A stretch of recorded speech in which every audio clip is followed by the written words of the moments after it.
Yo les gars, on se retrouve aujourd'hui pour une toute nouvelle vidéo, j'espère que vous allez bien, en tout cas moi ça va super.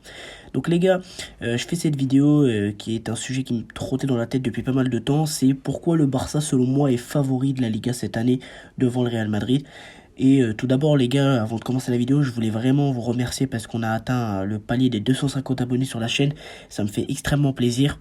N'hésitez pas à vous abonner, à liker, à partager, à commenter, voilà, rejoignez la communauté, vous ne serez pas déçus. Donc place tout de suite à la vidéo.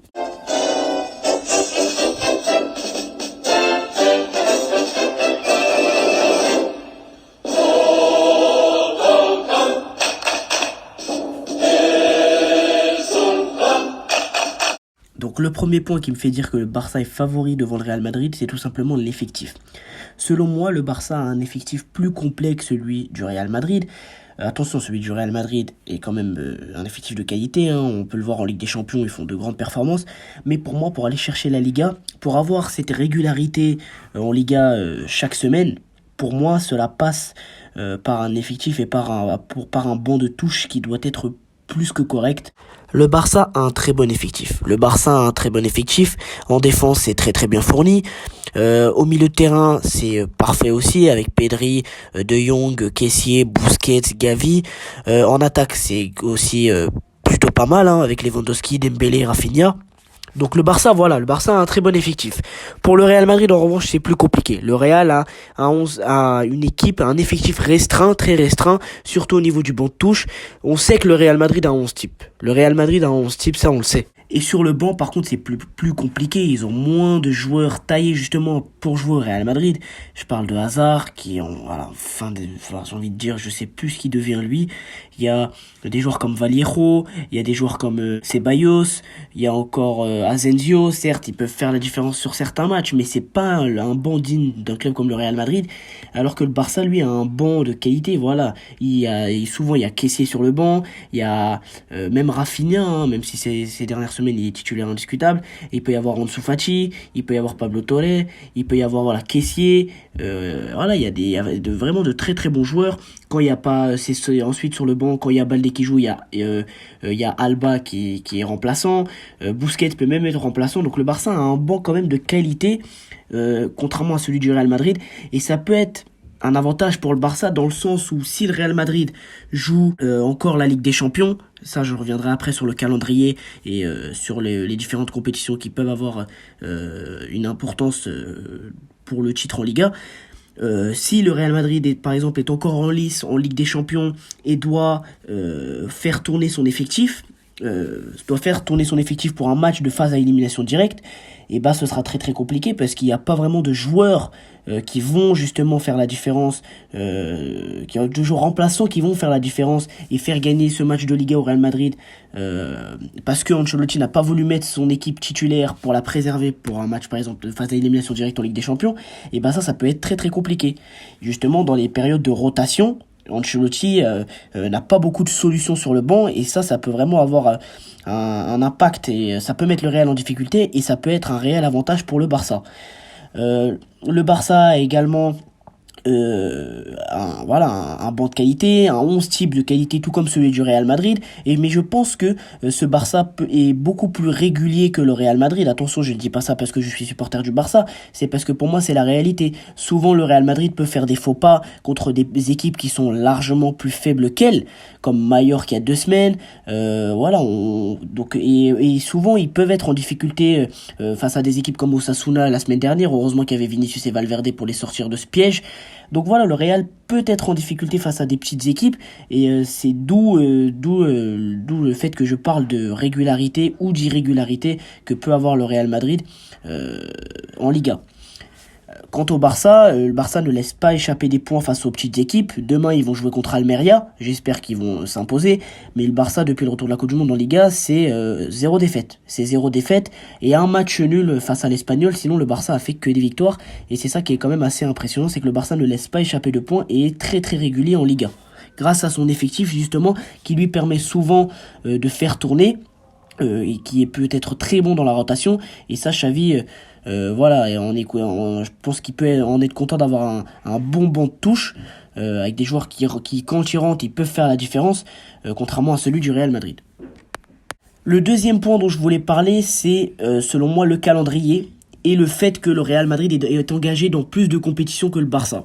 Alors le fait que le Barça ait été éliminé de la Ligue Europa jeudi soir face à Man United, le Barça va pouvoir désormais se concentrer seulement sur la Liga et la Coupe du Roi. Mais l'objectif principal, ça reste la Liga et le Barça va pouvoir se concentrer que sur la Liga. Alors que le Real Madrid est encore engagé en Ligue des Champions sauf exploit de Liverpool, le Real Madrid a déjà validé sa qualification au quart de finale après une victoire écrasante face à Liverpool mardi soir. Voilà, le Real Madrid a une compétition de plus à jouer. Ça veut dire que les joueurs seront fatigués, qu'ils auront les joueurs du Real, on sait qu'en Ligue des Champions ils se donnent à fond, donc ils seront sûrement fatigués quelquefois peut-être pour disputer les matchs de Liga et peuvent laisser échapper des points. C'est un avantage pour le Barça, dans le sens où le Barça, lui, n'a que la Liga à jouer, c'est-à-dire que le Real Madrid, ils auront des fois 2 à 3 matchs par semaine, ils joueront la Ligue des Champions le mardi ou le mercredi, et ils joueront le week-end en Liga, alors que le Barça, lui, ne jouera que les week-ends en Liga. Ils pourront peut-être des fois avoir des matchs la semaine en Liga, mais c'est souvent, voilà, c'est rare. Donc le Barça aura moins de matchs que le Real Madrid, et donc ils auront plus la possibilité de se reposer, contrairement aux joueurs du Real Madrid qui peut-être seront usés physiquement à un certain moment dans la saison, car voilà, ils ont la Ligue des Champions et on sait qu'ils se donnent à fond, donc forcément ils pourront être éprouvés, ils pourront ressentir de la fatigue et laisser échapper des points en Liga, et ça peut être un avantage encore une fois pour le Barça.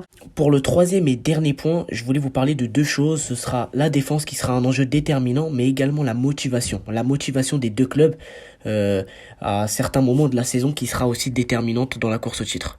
Le Barça, si vous m'auriez dit il y a un an que le Barça serait la meilleure défense d'Europe, alors là, j'aurais eu vraiment du mal à vous croire, honnêtement, j'y aurais pas cru. Mais là, c'est vraiment le cas. Le Barça a pris 7 buts cette saison en Liga, un seul au Camp Nou, et encore c'était un penalty qui, voilà, était largement sévère face à l'Espagnol, on se rappelle, avec Antonio Laos qui avait fait n'importe quoi ce jour-là en arbitrage. Donc pour moi, voilà, défensivement, le Real Madrid encaisse beaucoup de buts. On l'a vu face à des équipes de Liga. Quand ils en mettent 4, ils vont en prendre 2, mais c'est toujours sur des frayeurs. C'est surtout ça, l'un des points faibles du Real Madrid cette année, c'est la défense. Côté Barça, c'est tout le contraire. On a une défense ultra solide. Xavi a vraiment construit, entre guillemets, la BAC. Baldé, Araujo, Christensen et Koundé. Ça fait la BAC. Je trouve ça stylé, franchement. Donc, pour moi, voilà, le Barça peut aussi compter sur sa défense, à dégager une telle sérénité derrière pour permettre aux attaquants, voilà, d'être plus confiants devant, pour permettre à l'équipe de se projeter vers l'avant, tout en sachant que tout en n'ayant pas peur, voilà, de perdre le ballon et de prendre un but derrière, parce que si derrière la défense envoie un message au milieu et à l'attaque comme quoi la sérénité sera présente, ça peut être un plus pour le collectif et ça peut vraiment avantager le Barça, et c'est ce qui peut mettre en difficulté aussi d'un côté le Real Madrid, c'est sa défense qui prend beaucoup de buts.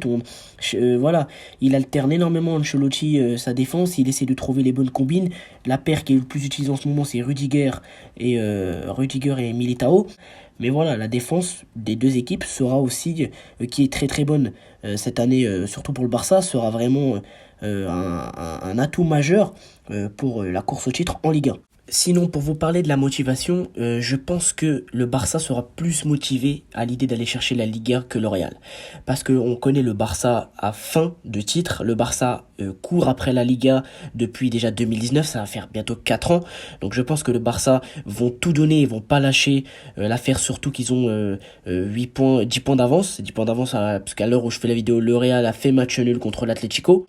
Le Barça, voilà, en sachant qu'ils savent qu'ils ont 10 points d'avance, ils vont vouloir aller la chercher cette Liga. Et surtout que ça fait 4 ans qu'ils veulent retrouver une gloire déjà à l'échelle nationale, puis après à l'échelle internationale, on va dire. Donc pour le Barça, voilà, la priorité c'est la Liga. Les joueurs sont motivés, on l'a vu, il y a une très très bonne cohésion de groupe. Xavi les a remis en confiance, ça ce sera très très important aussi. Et je me dis que le Real sera moins motivé à l'idée d'aller chercher la Liga, car justement le Real sera plus motivé selon moi à l'idée d'aller chercher la Ligue des Champions. S'ils arrivent encore à aller en quart de finale ou demi-finale, ils vont se dire pourquoi ne pas aller chercher la Ligue des Champions. Et je pense qu'ils vont un petit peu délaisser la Liga. Ça c'est mon avis. Je pense que ce sera le cas. Le Barça se concentrera sur la Liga et le Real sera, je pense, plus motivé à l'idée d'aller chercher la Ligue des Champions plutôt que la Liga. Donc ça peut être un avantage pour le Barça. Parce que je pense qu'à court de saison, voilà, à un certain moment de la saison, voilà, le Real, voilà, les joueurs seront un peu fatigués, donc je pense qu'ils donneront plus leur énergie pour la Ligue des Champions que pour la Liga, parce que je pense que pour eux, ce serait plus important. C'est la fin de cette vidéo, les gars. N'hésitez pas à vous abonner, à liker, à partager et à commenter.